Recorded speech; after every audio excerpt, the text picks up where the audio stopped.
In the last section, we used our user model to create a new instance of a user, which we labeled Joe. One thing I want to make sure is crystal clear is that when we create a new model like this, Joe does not automatically get saved to our database, so he's not persisted. Right now, Joe is just sitting inside of memory inside of our program, and it's 100% up to us to make sure that we actually save him to get it saved to our database. We also, in the last section, outlined a 3-step process for writing in our test here to make sure that we know how to save a user to our database. First, we would create an instance of a user, which we just did. Second, we would save this instance to our database. And then number 3, we would write some code to make sure that our user was successfully saved to the database. All right, so that's our 3-step plan. Again, we've already done step 1 right here, so now it's time to move on to step 2. Inserting records into our database, I'm going to say it's both challenging and simple at the same time. It is simple because the basic syntax for saving a record is really easy to remember, but it is a little bit more complicated because there's a lot of considerations around saving a model that are going to come into play as we start to explore some of the advanced functionality of Mongoose. So right now, we're very lucky because we get to just do the very simple thing to save a model. To save an instance of a model, like if we want to save Joe to our database, if we want to persist him to the database, we will write joe.save, like so. So this line right here actually reveals a lot of information to us about how Mongoose works. Joe, like this object right here, whatever got returned from new user, is clearly not a plain JavaScript object, right? It clearly is not just consisting of like name : Joe. By calling save, it's really, what that means is calling new user right here must return an object with a bunch of functions, a bunch of functionality tied to it by default.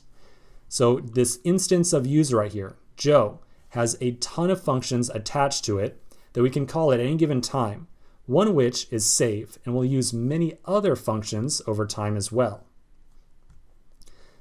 So once this line of code right here executes, I'm going to expect that Mongoose attempts to insert this record into our database. I think that what would be a really good test right now is to not really worry about running our Mocha tests or writing in an assertion or anything like that. I think that what would be really nice is if we just ran this file as is, and then we use Mongo to check out our database and make sure that this thing actually gets saved to it. All right, so let's go down that path. We're going to take a little bit of a diversion right now. So to run this file, we will run our test suite. And it's totally okay that we don't actually have any assertions in here or anything like that. We just want to make sure that this line of code is actually executed. So inside of my terminal, I'm going to run my test suite by running the command npm run test. Remember, this is the test command that we just set up. So I'll run this. And we get a creating records, saves user, everything's green for what it's worth. One thing that's really worth noting is that if you do not make an assertion inside of a it block, which we are currently not doing inside of here, right? We're not calling assert or anything like that. Mocha will just assume that all of your tests passed. So even though we don't actually have any tests or any assertions inside of here, it just thinks, yeah, sure, whatever, everything looks good, sounds great. All right, so in theory now, we have called joe.save, which means our record should be inside of Mongo. So I'm going to open up Mongo, which we installed a little bit ago. So here's Mongo. I'm going to open it up. And then I'm going to connect to our local database, our local instance of MongoDB. Once I click connect, I see my local instance pop up on the left-hand side. You'll notice that I have users test in here already. Users test, the database, was created the instant that we connected to that database inside of our test helper file using mongoose.connect. So if you recall inside of here, we said, hey Mongoose, when you connect to our local instance of Mongo, create a new database in there called users test. So the instant that we connected to Mongoose and saved a record, Mongo automatically created a new database called users test inside of there. So I'm going to open up this database, and I'm going to open up this folder called collections. And then inside of here, I'm going to find this users collection. All right, So this is it. This is our users collection. This is where all of the different users that we will create inside of our application will be saved. We'll end up having one user per line in here. Right now, it would appear so we have just a single user. If I expand this record, you'll notice that I have a name of Joe inside of here. And so clearly, this is the user that we just attempted to save inside of our test file. You'll also notice that Joe, when it was created, was automatically assigned an ID property, specifically _ID, and it has a value of this long string. One thing that I want to point out, like really particular, because this is a total gotcha in Mongo, like total gotcha, it's something that will bite you in the rear. Whenever you want to refer to an ID of a record, you might be tempted to just say like, oh yeah, just here's the string, the like raw ID. In fact, when data gets or an ID gets stored inside of Mongo, it gets wrapped with this helper called object ID, which is an object that helps Mongo just kind of keep track of its IDs.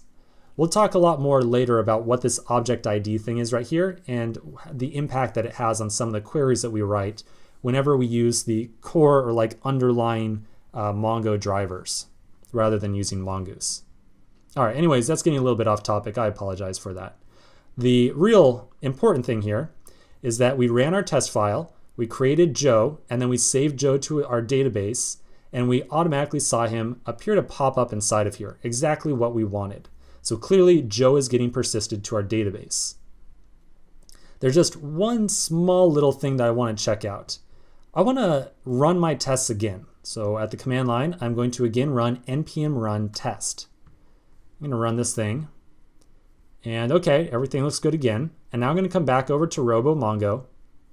And I'm going to refresh my table or my collection here by pressing Command R. On Windows, it's probably Control R. When I do that, you'll see that now I have two records inside of here. I have the original Joe that we created the first time, and then I got another Joe from when we just ran it again. Every single time that I run npm run test, it creates a new user inside of my user collection.